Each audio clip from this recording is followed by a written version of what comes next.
के अवसर पर मंत्रालयों, सेनाओं और उद्योग प्रतिनिधियों के बीच उपस्थित होकर मुझे बेहद खुशी है। जिस समय हमारा देश अपनी स्वाधीनता की 75वीं वर्षगांठ मना रहा है, उस समय स्वदेशी तकनीकों और इनोवेशन को समर्पित डिस्क 5 की लॉन्चिंग कर हम रक्षा क्षेत्र में स्वाधीनता की ओर एक और कदम आगे बढ़ा रहे हैं। डिस्क 5 चैलेंज अपने पुराने एडिशन से आगे बढ़ते हुए देश में इनोवेशन, डिजाइन और डेवलपमेंट को और ऊंचाइयों पर ले जाएगा, ऐसा मेरा विश्वास है। इसके लिए मैं एमओडी, डिफेंस इनोवेशन ऑर्गेनाइजेशन और इस आयोजन से जुड़े सभी स्टेक होल्डर्स को अपनी ओर से हार्दिक बधाई देता हूं। साथियों, आज पूरी दुनिया का सिक्योरिटी सिनेरियो बड़ी तेजी से बदल रहा है। इसकी वजह से हमारी राष्ट्रीय सुरक्षा की चुनौतियां भी स्वाभाविक रूप से बढ़ रही हैं और कॉम्प्लेक्स भी होती जा रही है। विश्व की जियोपॉलिटिकल परिस्थितियों में लगातार परिवर्तन भी आ रहे हैं और हम अपने पड़ोसी देश की स्थिति देख ही रहे हैं। कब कैसी खबर आ जाए, इसके बारे में कुछ कहा नहीं जा सकता। इन परिवर्तनों से हमारा देश भी इनसे अछूता नहीं है। ऐसे में एक राष्ट्र के रूप में अपनी सुरक्षा के लिए किसी दूसरे पर निर्भर रहना, यह हमें स्वीकार नहीं हो सकता। आज के समय में कौन हमारा मित्र है और कौन शत्रु, इस तक की पहचान करना भी यह कोई आसान काम नहीं है। इसलिए आवश्यक है कि हम न केवल मजबूत, आधुनिक और सुसज्जित सेनाएं तैयार करें, बल्कि साथ ही अपनी डिफेंस इंडस्ट्री भी तैयार करें जो उतनी ही मजबूत, कैपेबल और सबसे महत्वपूर्ण पूरी तरह से आत्मनिर्भर है।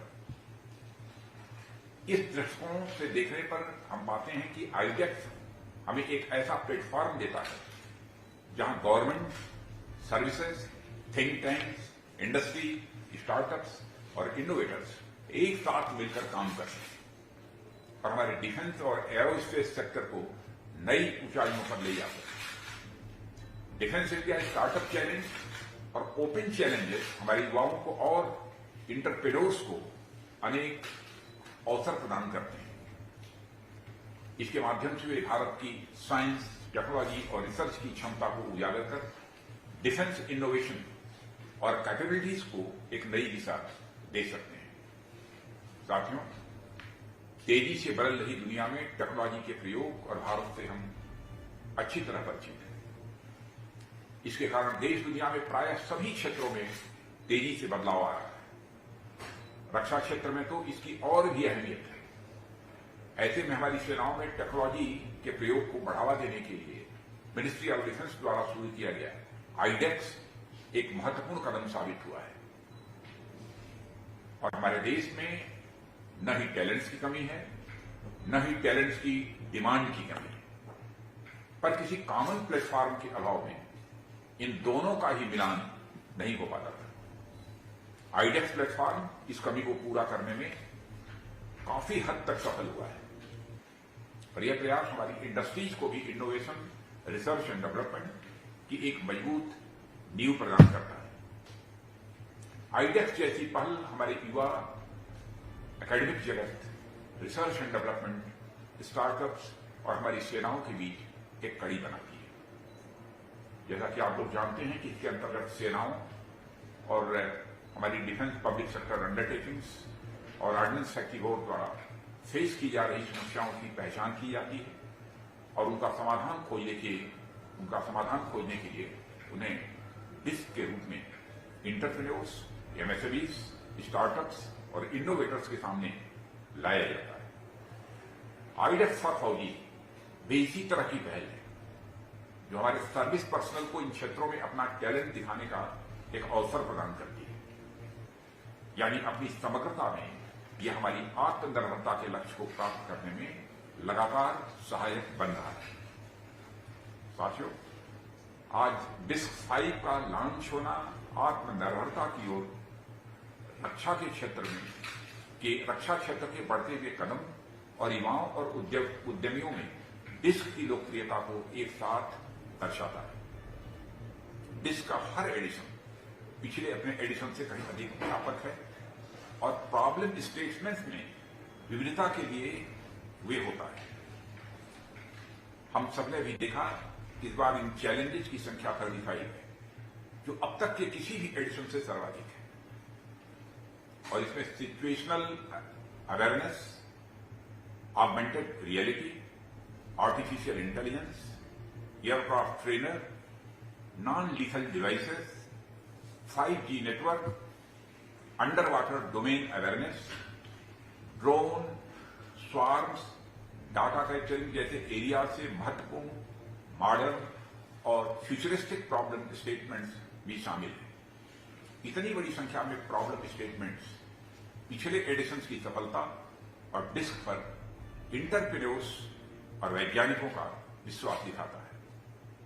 मुझे कहते हुए खुशी होती है कि डीएपी 2020 के अंतर्गत होने वाली खरीदारियों में अब आईडेक्स को भी शामिल कर लिया गया है। मंत्रालय ने करंट फाइनेंशियल ईयर के लिए इस तरह की खरीदों के लिए पूरे 1000 करोड़ रुपए आवंटित किए हैं। लेकिन मैं समझता हूं कि इसको और अधिक बढ़ाने की आवश्यकता है। साथ ही डिफेंस और एरोस्पेस सेक्टर में इनोवेशन को बढ़ावा देने और 300 से अधिक स्टार्टअप्स को सपोर्ट करने के लिए अगले 5 वर्षों में लगभग 500 करोड़ रुपयों का बजट अभी अनुमोदित किया गया है।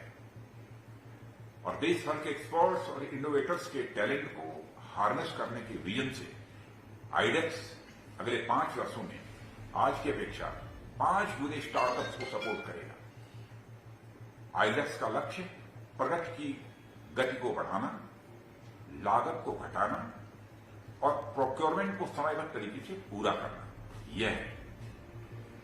इसके लिए हमें आइडेंटिफाई, इंक्यूबेट, इनोवेट, इंटीग्रेट एवं इंडिजिनाइज यानी 5 I's की मूल धारणा को अपनाना ही होगा। और इसी प्रकार निजी क्षेत्र के साथ पार्टनरशिप, टेक्नोलॉजी ट्रांसफर और 200 से अधिक आइटम्स के इंपोर्ट पर प्रतिबंध आज भी हमारी आत्मनिर्भरता की ओर बढ़ाए गए कदम। इन सभी का उद्देश्य स्वदेशीकरण को बढ़ावा देने के साथ साथ हमारी प्राइवेट इंडस्ट्री को रक्षा क्षेत्र में आने के लिए प्रेरित करना है, प्रोत्साहित करना है। स्टार्टअप्स जहां हमारी युवा क्षमताओं को एक प्लेटफॉर्म देते हैं, वहीं देश में रोजगार की भी संभावनाओं को स्वाभाविक रूप से बढ़ाते हैं। सरकार यह अनुमान करती है कि रक्षा संबंधी आयातों में अगर 20 to 25% की भी कमी आती है तो उसके बदले हमारे यहां 1 से 1.25 लाख तक हाईली स्किल्ड जॉब्स अपने आप क्रिएट होते हैं। साथियों, जब मैं सरकार द्वारा ये इन प्रयासों के बारे में चर्चा कर रहा हूं तो कहीं न कहीं इनसे आने वाला आउटपुट भी मेरे दिमाग में चल रहा है। अब तक डिस्क के 4 एडिशन हमारे सामने हो चुके हैं और मुझे ज्ञात है कि इनमें 40 से भी अधिक टेक्नोलॉजिकल एरियाज में 80 से भी अधिक स्टार्टअप्स, एमएसएमईज और इंडिविजुअल इनोवेटर्स विनर्स के रूप में हमसे जुड़ चुके हैं। इनमें से कई लोगों से मैं डिफेंस एक्सपो और एरो इंडिया शो में भी मिल चुका हूं।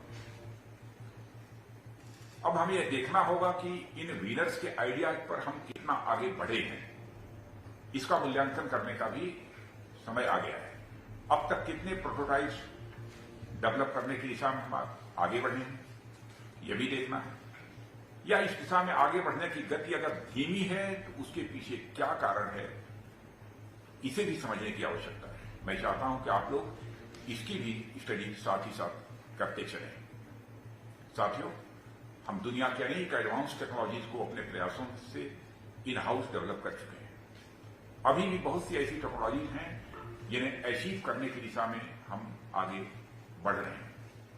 इनके अलावा भी मैं समझता हूं कि अब वक्त आ गया है कि हम ऐसी टेक्नोलॉजी पर विचार करें जो बिल्कुल नई है। साथियों, जब जब टेक्नोलॉजी की बात होती है मेरे मन में अमेरिका, जापान, साउथ कोरिया जैसे एडवांस कंट्रीज आती हैं। मुझे बताया गया है कि ये एडवांस कंट्रीज अपने टेक्नोलॉजी के दम पर एडवांस्ड हैं। और इन राष्ट्रों का विकास टेक्नोलॉजी बेस्ड इकोनॉमिक डेवलपमेंट के आधार पर हुआ है। और ये राष्ट्र अपनी रिसर्च एंड इनोवेशन की क्षमता बढ़ाकर उनसे उत्पन्न टेक्नोलॉजीज को कमर्शलाइज करते हैं और आप जैसे यंग एंटरप्रेन्योर्स के द्वारा मार्केट भी करते हैं। सिलिकॉन वैली इसका एक बहुत ही शानदार उदाहरण है।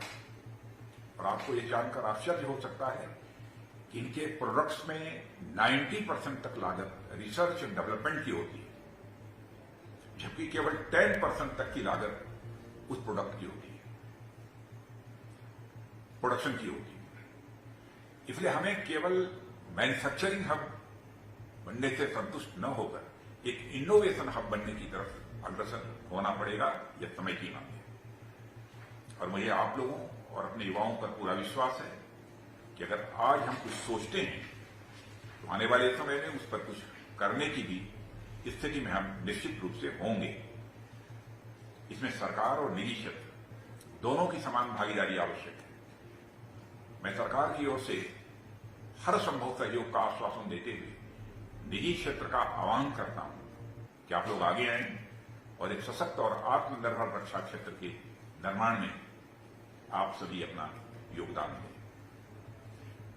इस अवसर पर इससे अधिक कुछ न कहते हुए मैं आप सभी को इस आयोजन के लिए हृदय से बधाई देता हूं और आशा करता हूं कि भविष्य में हमारी सेनाओं द्वारा फेस की जा रही चैलेंजेस के नए और इनोवेटिव समाधान हमारे सामने निश्चित रूप से आएंगे।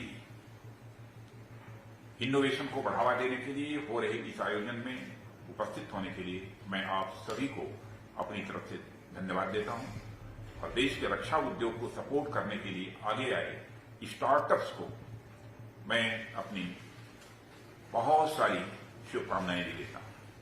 धन्यवाद। आप सभी का पुनः हमारी तरफ से अभिनंदन है। जय हिंद।